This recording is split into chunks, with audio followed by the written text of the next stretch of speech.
Morning all, welcome back. If you haven't already, then there's a subscribe button down there. I'd appreciate it if you tap that. It's Saturday today. And on this fine Saturday morning, I have been on a mission to try and get some anti-squawk fluid. We use one of these bottles for 2 axles. Because I've got a 420 loading shovel to go and service this morning. And when I was loading the van up last night, we didn't have any squawk fluid on the shelf. If we do, it's hidden away somewhere. So I've just bought 2 bottles, and we've got one to go on the shelf if we haven't got any left. So we'll leave the sunny climate of Penrith. It is absolutely freezing outside, and head down South Cumbria. And we're in business. Just let the machine warm up before I try and move it. 6,020 hours, so. It had probably been bang on the nose last Saturday, but I was booked for other engagements. I do have a social life, you know. Forgot these machines have the auto shutdown. To be fair, there's a bit of heat in that. It's just switched itself off. Yeah, it's warm enough. That'll be fine. So I have already spotted the first problem to rectify when I opened these bonnet doors. Yes, it looks as though we need to replace the O-ring when we change the filter this time. Leaky. So while I've got the engine oil draining, I've got the centrifugal oil cleaner. It's draining as well. We'll just shut this off in a minute and we'll put another drum under. Yeah, if you know your engines, you'll recognise it. It is a Scania engine. I suppose you'll have seen that before when I showed you the engine oil filter. It's a DC13 6-cylinder in this one, and at a glance you'd say that shovel over there, well, that's identical to this one, but it isn't. It's got a different transmission in it. That's got a continuously variable transmission, CVT, and that only needs a 5-cylinder DC9 Scania to run that one. So that one is a lot better on fuel. True.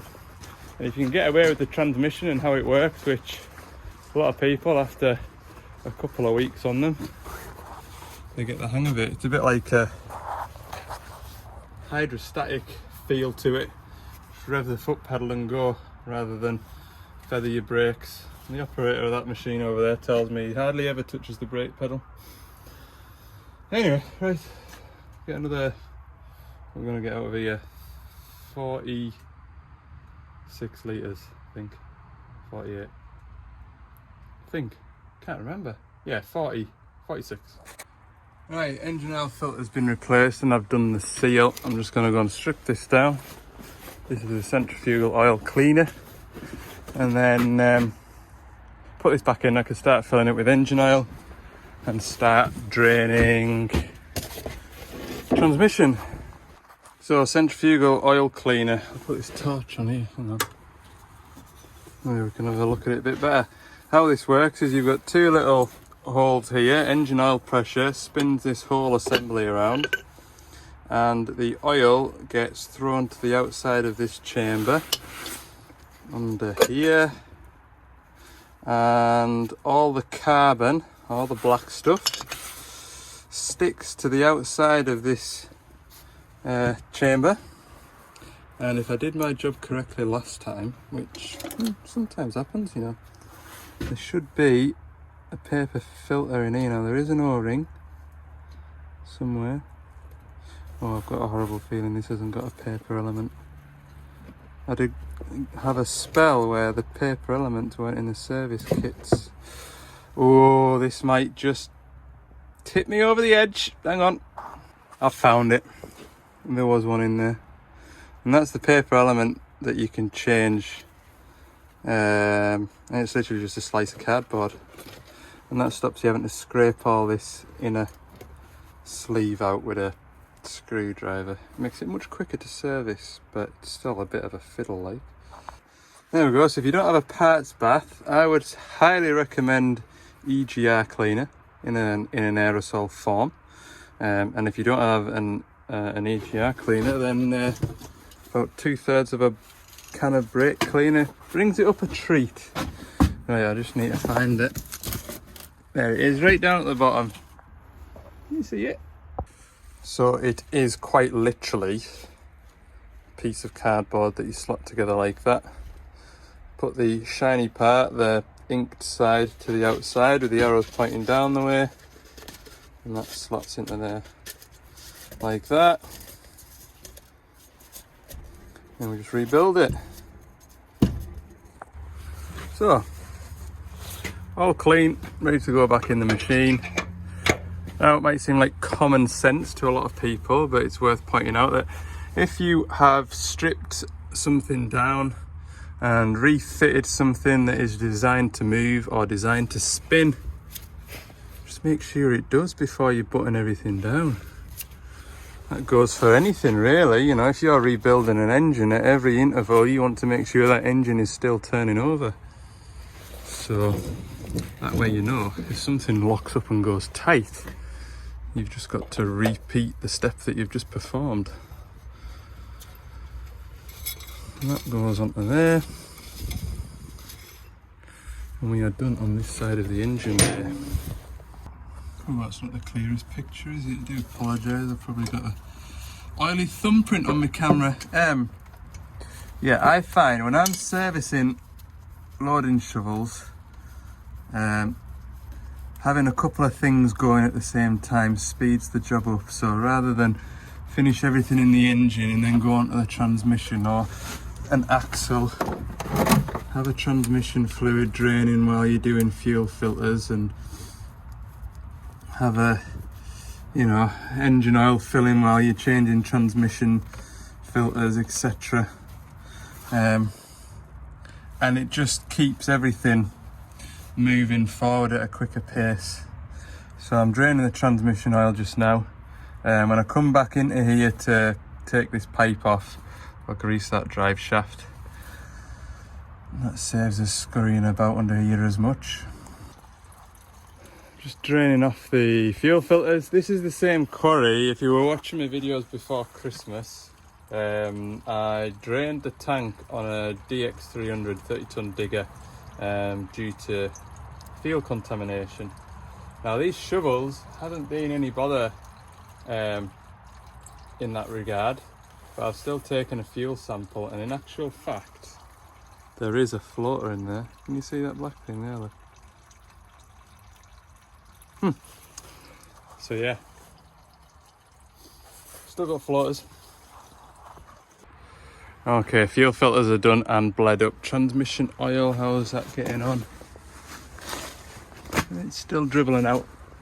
I'm going to do the transmission oil filters in a moment or two. I'm just going to get engine oil set off going into the engine now. The last time I used this pump, the oil flow was fairly slow, which tells me that rubber impeller in there is beginning to go soft. And that generally happens. The process is sped up by using it on hydraulic oil, which I've done a few hydraulic oil services recently. So I do have a new impeller for it, but I'm just going to get the last of it because I found you can buy, if you go onto Amazon, eBay, you can buy those impellers from China for anywhere between £8 to £16, something like that. But I've found that they don't last very long. It's better to try and find the genuine part, which is anywhere between 40 and 60 quid, but it does last longer. That's a genuine one in there, and I'm pretty sure that'll be 18 months old, that one. So that's the only consumable with this pump if you are going to treat yourself to one, which I would highly recommend you do. Just buy a couple of impellers, keep them on the van just in case. There you guys, you can see it's coming out quite happily. The pump's pumping it quite happily. You wouldn't describe it as fast, but it's hands-free engine oil filling. I've had a few questions about what hardware I use on it, so I made this bit of hooky pipe off. I've kept everything 3/4. I know we've got a 1/2 inch adapter here, I'll tell you for why in a minute, but everything's 3/4 fittings, 3/4 hose, 3/4 flat face couplings, because the output and input of the pump is only 1/2 inch. So I didn't want to lose oil flow going through a 1/2 inch pump. So I've kind of got the maximum flow I can get from it, apart from if I got rid of the quick couplings, but there's a dual reason for that. Stops mess and also stops any contamination getting into the pipe when it's been stored in the back of the van and not being used. So I'll let that be, and I'll tell you what, I've got engine air filter to do. I'll just do that, then I'm finished in the engine. So like I said in the first shovel service of the year, that was a DL320, so that's a smaller loading shovel, and these 420s and above have the remote oil filters. What I normally do is just let that run. They have the remote oil filters for the transmission on the outside, which is absolutely excellent. And also there's 2 of them rather than 1. So what I do is crack one off, let it dribble into the bucket down there, crack the second off. We'll just wait till that one's off and then I'll get a better pull on it. Oh yeah, another thing we spoke about with the 320 shovel was the fold-up steps, and this is a perfect example as to why, well, I can't really understand why they didn't put the folding steps on these ones either, because if you look, this AdBlue tank has had a shunt. It's still fairly square, but you can see it's just coked back a bit. Most visible damage is here. This should be nice and flat, and that is because it's caught the step. So yeah, I'm not really sure. I suppose we've got a third step, haven't we, really, this one? But yeah, I think just the fold-up steps would be better, but there's probably some sort of health and safety law that says you must have a step within at least, I don't know, what's that, 400 mil, 500 mil of the ground for safe access. Probably some sort of stupid rule like that. And then if that folded up, then that strap would be sticking the way out. I don't know, but anyway, that is the result of catching that step, unfortunately. Okay, I've got my grease pipe, my oil drain pipe off. I've got a fair bucket full of oil out the transmission, which is good. While I'm here, we're gonna put the grease into the drive shaft here. There we go. Pull the trigger. Now, the bigger shovels have well, it's obviously gonna be a heavier drive shaft, but the smaller shovels have a grease nipple, a long grease nipple like that comes out the center of here. Pros to them are they're dead easy to find, because you just feel your hand between the gaps when you can't see the drive shaft and you find it. Negatives to that is they do snap. You can snap them into the yoke, and then that becomes a bit of a problem. Disadvantages to these are they're pretty difficult to find when you can't see your drive shaft, and they can often be awkward to get onto. I can definitely get onto both of these in this position, which is a good start. So another little tip that I've picked up over the years, especially with transmission oil, if you're not draining any fluids straight into a drum, you drain it into a barrel like that. I know that for example, the transmission oil level was bang on where it needs to be. So what I'm going to do is pour that into an empty drum and then top up another empty drum. That gives me a good indicator as to how much oil I need to put back into the machine. Because obviously with these machines, you need to check the transmission oil level with the machine running, and up to temperature as well. So I'll know if I fill 1.5 of those drums, I need to put 1.5 in before it's safe to start, if that makes sense, because it does say on the sheet that it'll take about 50 to, I can't remember, I want to say it's like 56 litres of transmission oil, but I can guarantee you now that is not 56 litres, and what you find is the transmission oil stays in the cooler, it stays a bit in the torque converter. Big heavy pipes like that, it's not long before you've got a 3 metre bit of pipe that's that kind of diameter, and you've got 3 or 4 litres sat in them. So yeah, we'll see how much we get out of it, or we've got out of it. Yeah, my guess is about 27, 28 litres of oil we need to put in there, so a drum and a half will stop filling, and then we'll be able to start and run it knowing that we've got roughly enough in there. And it's just a case of topping up accordingly once we've got it up and running. Right, there we go, first battery's spent. We've probably got about a third of a drum left in there. Right, engine oil is in the machine. I've done the pilot filter while I was waiting for the last 5 litres to go in. I am on to transmission filling now, and here's a demonstration as to how slow these transmissions fill. See that? It's just a trickle. Any faster than that and the oil backs up the pipe and comes out quicker than it's going in. So that's why I've got a tap on this setup. And yeah, when I used to do shovel services without that pump, I would quite easily be half an hour stood pouring jugs of oil into it. It is so tedious. On a cold wet day when you're outside, you've got the rainwater running down the windscreen at the back of your neck while you stood filling that up. Hated it. I used to hate doing transmissions. Now it's a breeze.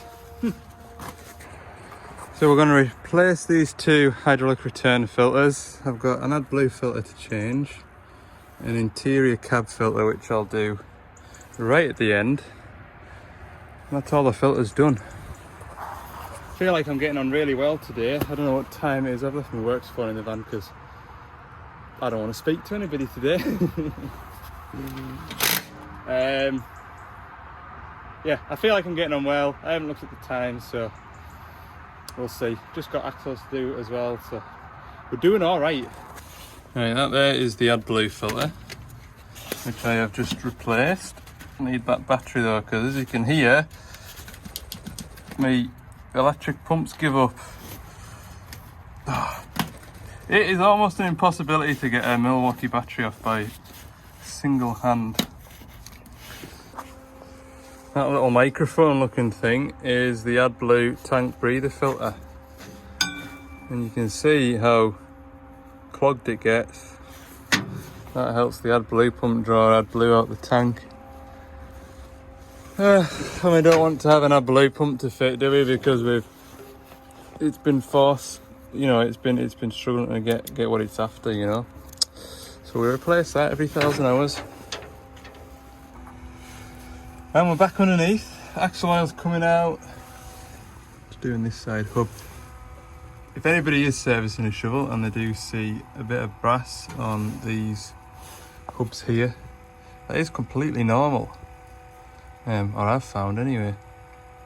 Yeah, even on first services where we do the axle oils after 500 hours brand new, there's always a bit of brass filings in there. That's why it's important to keep your service intervals correct. Every 1500 hours for axles, please, people. Right, I've just fired up the van because the battery on the van's getting flat, which means the inverter's switched off, which means me Milwaukee batteries aren't getting charged.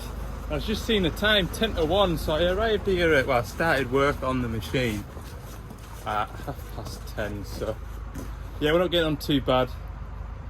I've just got front axle to drain, rear axle to fill. Transmission oil is way up the dips, way up the sight glass. I'll show you now. Oh, it's far too full. But I'm going to start it now. There's no reason why you can't start it because I've only got oil out the axles. So start and run it. See where the level's at, and we can top up while we're still on the, you know, before I move to axle oil through this pump, I might as well keep it on engine oil and just top this transmission up like that. Whew. We're getting there, people. We're getting there. I did say I'd be home I said I'd be home by 1 o'clock. Oh yeah, I'll be back by 1. We'll have a quick run round, make sure nothing's leaking. It's often a good start.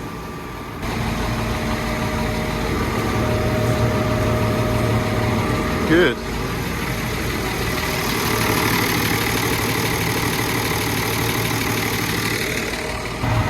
There you go, look. Transmission oil's all gone. Okay, so our transmission oil is nearly there. I'm just rocking it from forward into reverse, back to neutral a couple of times, and then we'll see where the oil level's sitting. That's alright there, that'll be fine.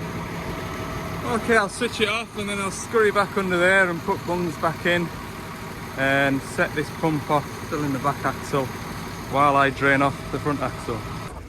So I've narrowly avoided a disaster. Looking at both these drums here.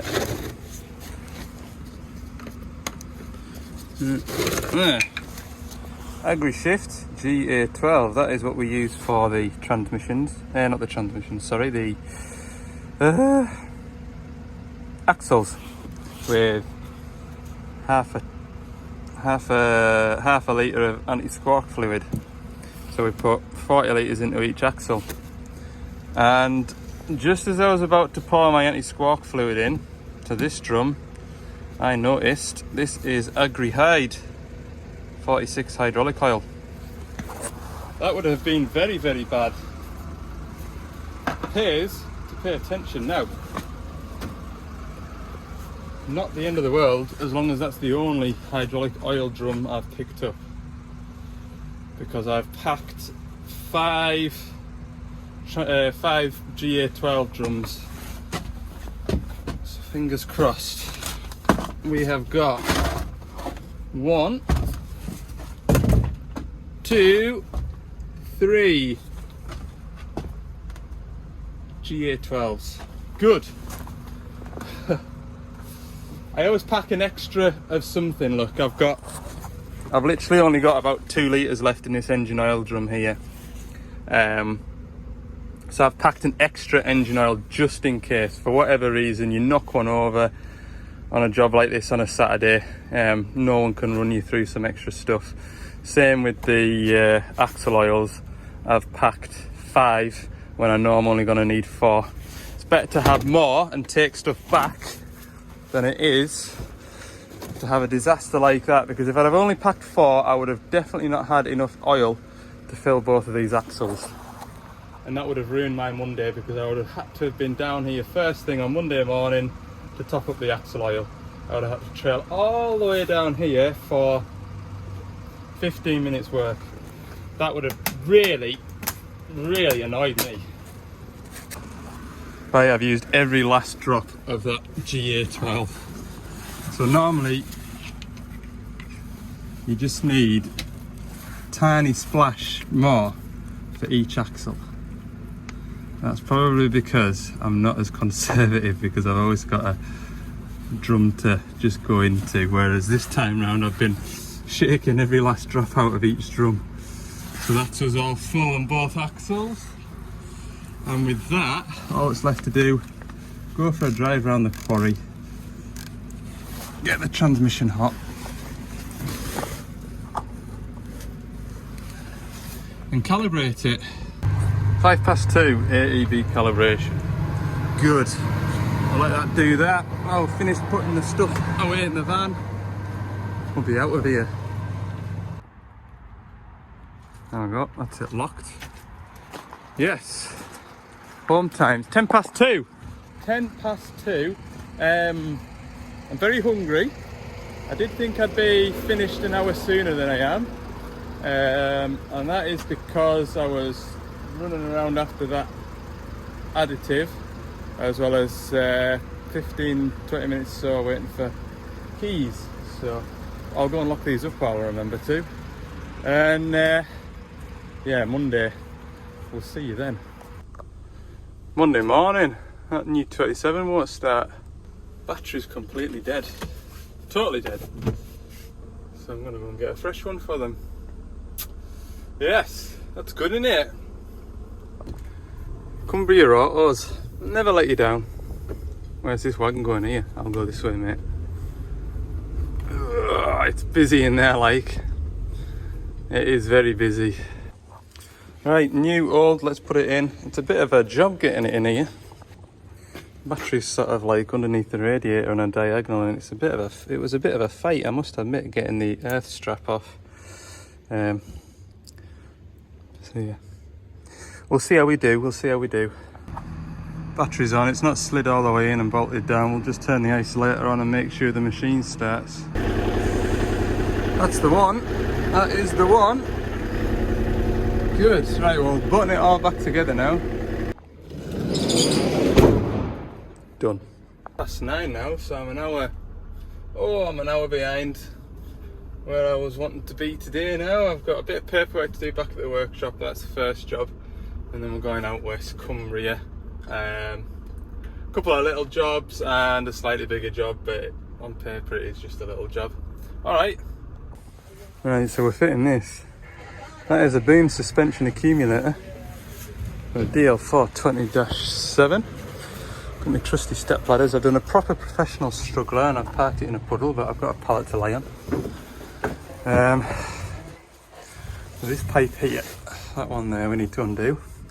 And we need to undo the clamps, slide it out and install a new one. It is that easy. The only problem I've found is getting a spanner onto the pipe. I think I've cracked it, so we'll see.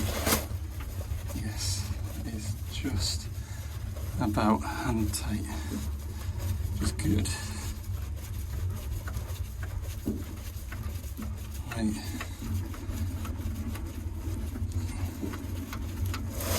Give it a wobble and make sure there's no pressure on it, which there isn't. I can go ahead and pull it all the way off.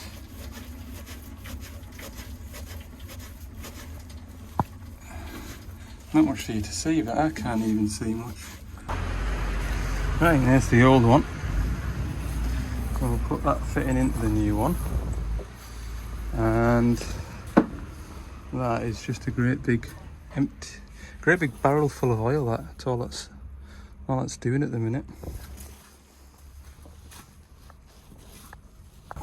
So we take the new clamps off and just leave the old clamps on because it's so much easier when we're going to clamp. And it is 8 M8 bolts and line them all up. So I'm just going to nip them up. Pipe's on at that far end. I just need to nip it up once I've tightened it. Either way, I'll go and try it. I'll put my ladder away. So that's the old accumulator. We've got oil from the bottom side of the lift rams. Yeah, I can see it floating away as it drives off. We've got oil that comes in here, and about here we've got like oh, maybe even here, I don't know actually, I've never cut one open, but we've got a diaphragm, and this end of it here is charged with nitrogen gas. We've also got a spring in here, and over time, machine's done 13,000 hours now. The seals in here pack in, and we get oil the wrong side of this diaphragm, and we just end up filling this whole cylinder up with oil, and we don't have any cushioning, any boom suspension. Now those shovels, if you want to do sand, it is called the LIS, Load Isolation System. And you can set the speed as to when the LIS, Load Isolation, kicks in. I wouldn't recommend setting the speed below sort of 4 or 5 kilometers an hour, because you don't want to be like this machine here digs into cliff of sand. So he's digging into the sand. You don't want to be digging off your accumulators. Same if you're digging into heaps and stuff like that, you don't want to be digging off your accumulator, you want to be digging off the solid ram. So that can drastically reduce the life of your accumulator. Alright. Now I get to put everything away, and everything, look, is covered. Even this works phone, this phone that I'm filming on, covered in orange sand. Disgusting. I hate sand. I do.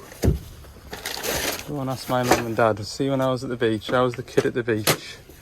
with socks and shoes on. Yeah. This is now my box of jobs to do later on, hopefully this afternoon. See how we get on. But that's my most urgent job of the day done. That's the one that I wanted to get done because he was on messaging us last week asking if the part had came in. Well, I put the part on a stock order, so it was going to be a week or 10 days when I was last here. That would give me breathing space. It also reduces the cost of the part because the customer hasn't got a next day delivery charge to pay for as well. Not like the machine's down, but it does make it very uncomfortable for the fella if he's racing across the quarry. But my hand's shaky today. Well, this particular hand is from trying to get that pipe threaded on. It was just in a really awkward bit and I can feel my arm shaking. Yeah, thumbs up from the driver. So let's get to the next job. Job done. It's not even worth the paperwork. So, all it was is the little catch that where your door swings around and it catches it. Just needed the strike a bit adjusting. And it was loose. So, anyway, the operator had a couple of questions about what bits and pieces did and how to run it for this and how to run it for that. So it's not been a wasted journey. And you often have to do a machine install, so we'll just put it down to a machine install rather than a breakdown. Okay. So thankfully that was a quick little job. We'll head to fella's yard now where I was servicing at the beginning of the year and put a few bits and pieces right that I found. Okay, last job of the day. A couple of little jobs to do with this 140 tail swing. First job is behind that cover there. So if I can get it into the picture, hang on. That pipe there, that one, that is leaking. If I zoom in, see that split in the centre of the screen? There. I've got a new bit of pipe to go on there. Not sure what it's going to be like to fit, but I'm about to find out. There's the bit of pipe. What a cheeky little tinker that was. Look how many. I've got them out, them out, them out, them out. Finally settled on them. The split is there, look. So proud of myself when I found that. Anyway, one job done, I topped up the coolant. Next job. So the next job is this play in this joystick. He mentioned, could I just take up a bit of this? This one's the worst actually, look. Doing nothing. Could I adjust them for him? And I says, yeah, no, by the way, just all you do to adjust the plate on these is you get a 22mm spanner or two 22s to take that lock nut off, and then you just screw that 27 plate down until it's touching those plungers and no more. But it's already adjusted down as far as it'll go, and there's actually play in the UJ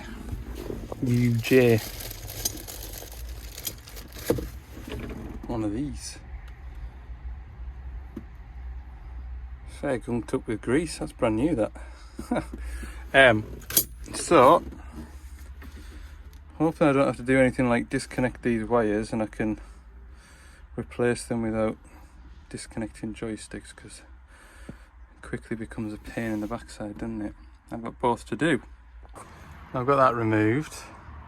Show you the old one first. I meant to put it in the vise because I couldn't get a spanner to stay on it, but I'll hold this here like this, nice and steady. It's a fair bit of plate. So that's junk, that.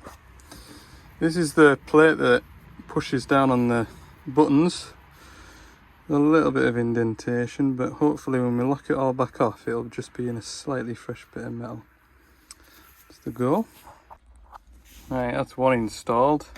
You do want a tiny little bit of a little tiny bit of play before you start doing the movement. It just helps with how it feels when you work in the machine. So I'm gonna do the same to this one now. This one wasn't just as bad, but there's still a good bit there. There we go, not a bad little job that. Tiny little bit of play there, look. It's just getting everything locked into the right position so it feels natural for your hand. That's probably the fiddliest bit. Okay, we'll start it up in a sec and see what it feels like. Okay, so a good way to tell if you've adjusted that plate too keen and it is just a bit too tight, your auto idle won't work. So if we put the part lever up, auto idle appears to be working.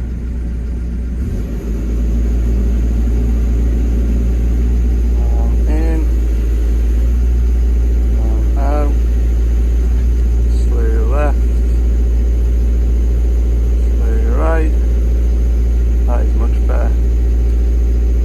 Much better. This was the worst side as well, and yeah, you just got a lot more feel through them joysticks. It's really bad to show on a camera, but yeah, that's a real job. So finally I've just warmed it up to working temperature.